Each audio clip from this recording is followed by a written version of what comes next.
ሁለት ሰዎች ዱንያ ላይ ያሉ ነው የሚቀጡት አሉ ረሱሉ ሰለላሁ ዐለይሂ ወሰለም። አላህ ይጠብቀንና ይህ ሐዲስ አሁን ያለንበትን የብዙዎቻችን ተጨባጭ ነው ብዬ አስባለሁ። ቪዲዮን ሼር አድርጉት። ጀዛኩሙላህ። አንድ ሰው የሆነን ወንጀል ሲሰራ አላህ ያሻውን ወንጀል እስከ የውመል ቂያማ ድረስ ያዘገይለታል። የእነዚህን ሁለት ሰዎች ወንጀል ሲቀር አሉ ቅጣታቸው ከመሞታቸው በፊት ነው የሚቻኮለው አሉን።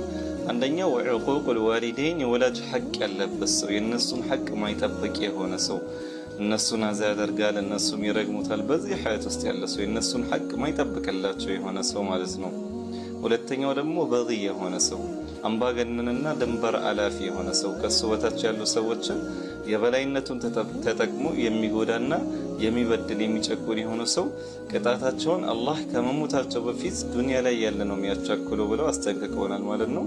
አላህ እኔንም እናንተንም ከነዚህ ጥፋቶች ይጠብቀን። ወሰላሙ አለይኩም።